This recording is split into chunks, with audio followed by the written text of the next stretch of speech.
founder of Agent Marketing Syndicate, and his bio is super long. And so I'm going to pull out two quick sentences that I think really, I don't know, kind of get to the core of who Ryan is.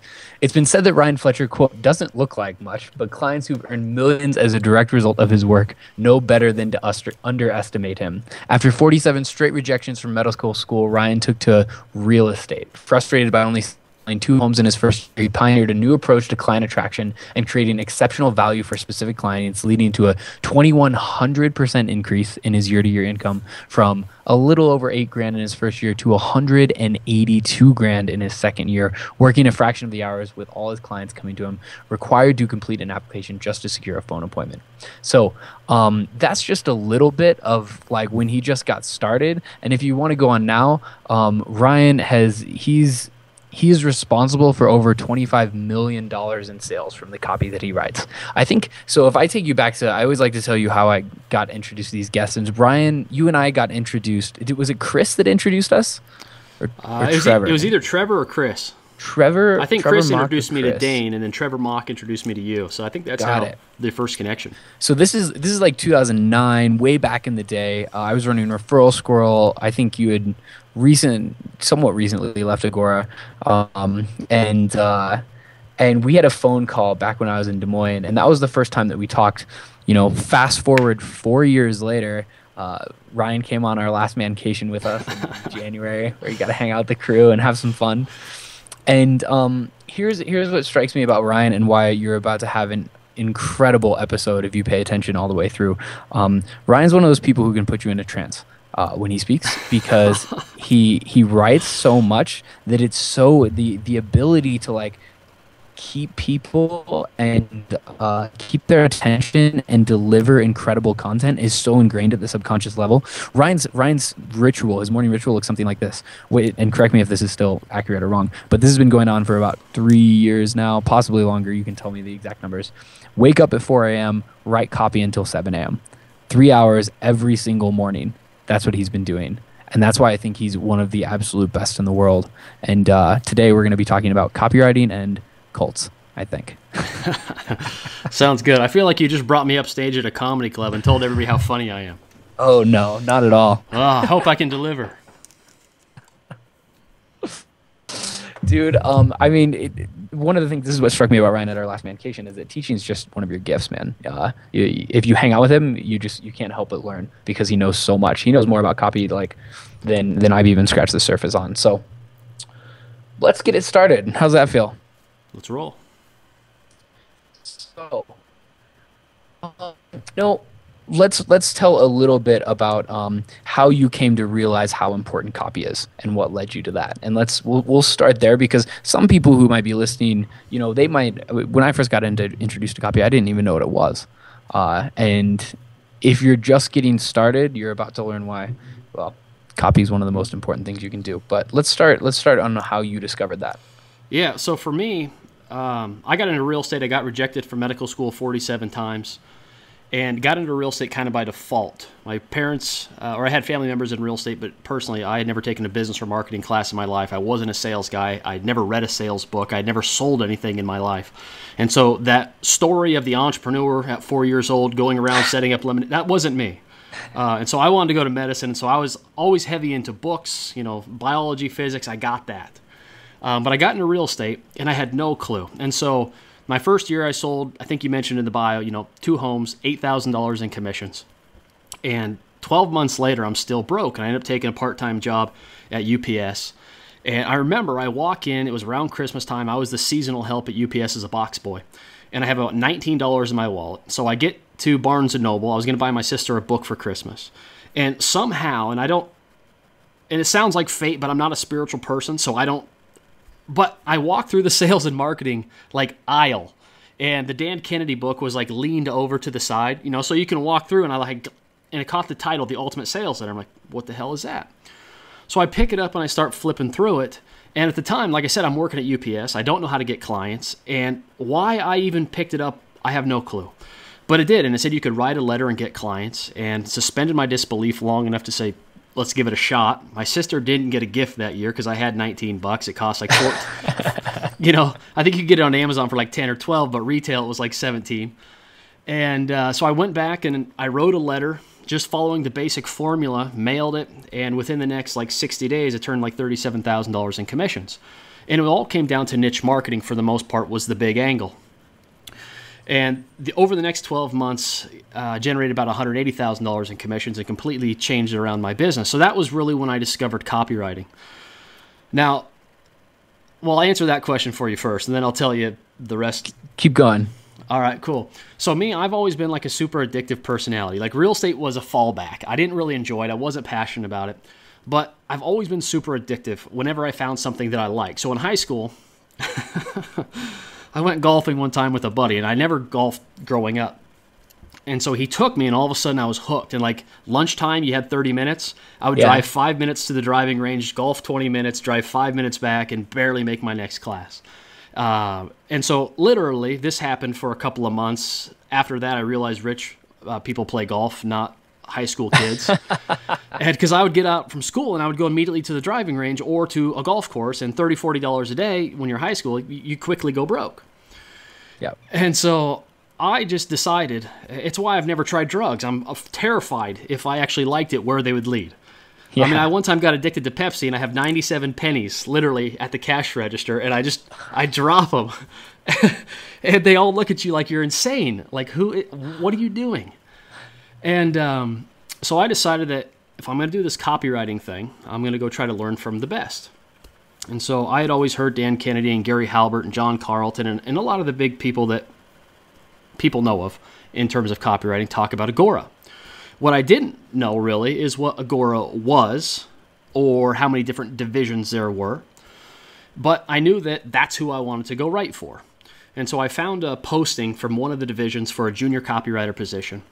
And at the time I was making 6 figures plus in real estate, and this posting was for like $32,000. But I realized real estate, it was just an income. I didn't care about it. I wasn't passionate about it. And so the problem was I live in Vancouver, Washington. The job was in Delray Beach, Florida, and my wife just got a job with the Vancouver School District as a kindergarten teacher. And so I went to her and said, are you willing to move? If you're not, then I'm not even going to apply. If you are, then she goes, well, where's it at again? I go, I think they got white sandy beaches. She said, I'm in. That was how hard it was to convince her. And so this was like a Thursday that I sent off. The other thing is like Agora, and this is how you know if it's a true direct response company.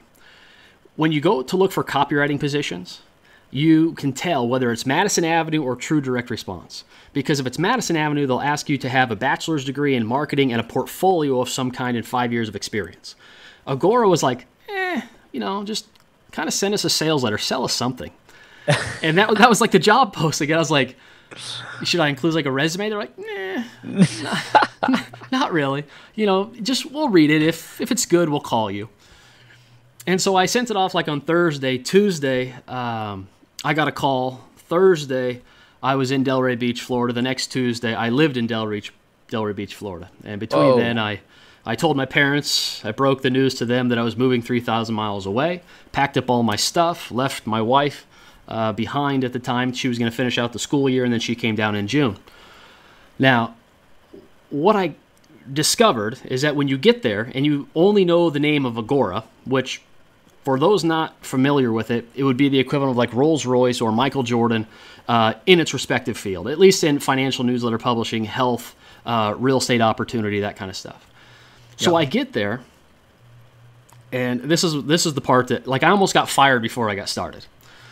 And so literally I get there, and we're in our first meeting, and I get copy. They're talking about copy, but now they're talking about bull market and bear market and spot and option and calls and margins and Forex. And I turn to the one guy, and I put my hand in the air, and I go, what's a bull market?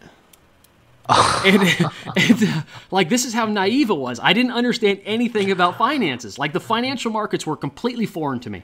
My parents owned real estate, and I was familiar with real estate, but the stock market, I'd never learned anything about the stock market growing up or financial markets.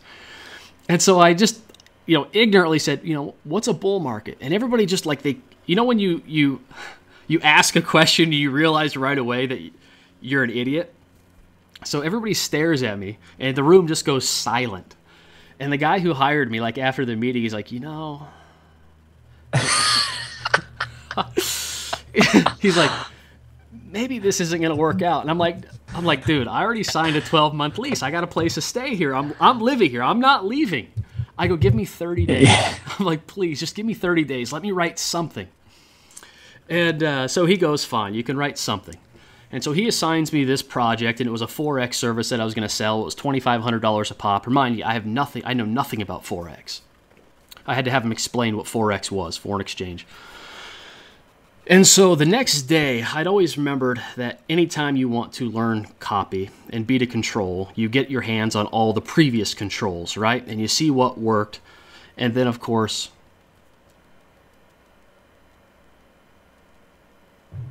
Hey, dude. What's up? Sorry about that. I think your internet started dragging a bit. I'll pick back up. Cool. Ready when you are. All right. And so I'd always learned that you get your hands on your controls, you can see what's working, and then, of course, you can incorporate those elements into your own pitch. And so the first thing I did after that is I went to the marketing department, sent off an email, and asked for a link to the database that Agora keeps all their winning controls. The next day I get it. The first thing that I did, you log into the Agora database, and it's just sales letter, sales letter, sales letter, sales letter, sales letter, all the winning ones, and all the results and how many millions they produced. And from there, I made an immediate phone call to Office Depot and requested 15 boxes of paper to be delivered to the office. And I started running the printer, 80,000 sheets of paper for like almost 3 days. And everybody thought, again, that I was crazy. But I did this for two reasons. One, there's no better source of learning than getting the actual sales letter that produced the money. And two, I knew if I got fired, they weren't going to let me keep my login and password. So, and so if I printed it all off, I had it. And so I went and bought like 100, highlighters, and I still do it today, red pens. And I just began to deconstruct sales letters night, every night, all day. And I always heard Halbert say that if you're going to write a sales letter, you should spend 80% research, 20% writing. And so I had 30 days. That gave me 24 days to research, 6 days to write. And so I got started, and I said I was going to buy a TV when I got down to Delray because I left mine here. Melanie was using it. Well, I ended up not buying a TV, and it was kind of a godsend that she didn't come with me because I literally, from the time I woke up in the morning until midnight, 2, 3 in the morning, I would just deconstruct copy, and I would file everything away in sales letters. And my mindset is if I learn enough about what made these things sell, it would overcome my inadequacy, if you will call it that, of the knowledge of the financial markets. And so long story short, I wrote the letter. I finished it about a day early. I took it to my boss at the time, and I'll never forget it. He goes, and he just kind of looked at me, stared at me, and goes, "This is what you came back with?" And I was like, "Yeah, what do you think?" He's like, "This shit's never going to work. This doesn't work here. We got smart financial people. This is self-help. This is too emotional. You got to get to the facts and the figures." And I go, just try it. Just please. Like I'm begging. I'm like, just test it. Just test it. It's written. Just test it. And so their previous best, this division with Agora was about a $10 million division. And their previous best sales letter all time was about $1 million in sales over its lifespan. They did test mine, thankfully, and it did $1 million in the first week. At its peak, it did $1 million in a day, and then it went on to do over $15 million in its lifespan. And if you dusted it off today and redid it as a video sales letter, it would probably do another $5 million, but they never will. And so and so that one is still being talked about. I got a buddy who works with Stansberry and Associates, and he tells me that they have like a wall of copy, like a Hall of Fame, and I have 2 sales letters on there. So I go, well, at least somebody, admires my work. It may not be the Mona Lisa in the Louvre, but there is a fan of direct mail. There's somewhere. Something there, though. Yeah.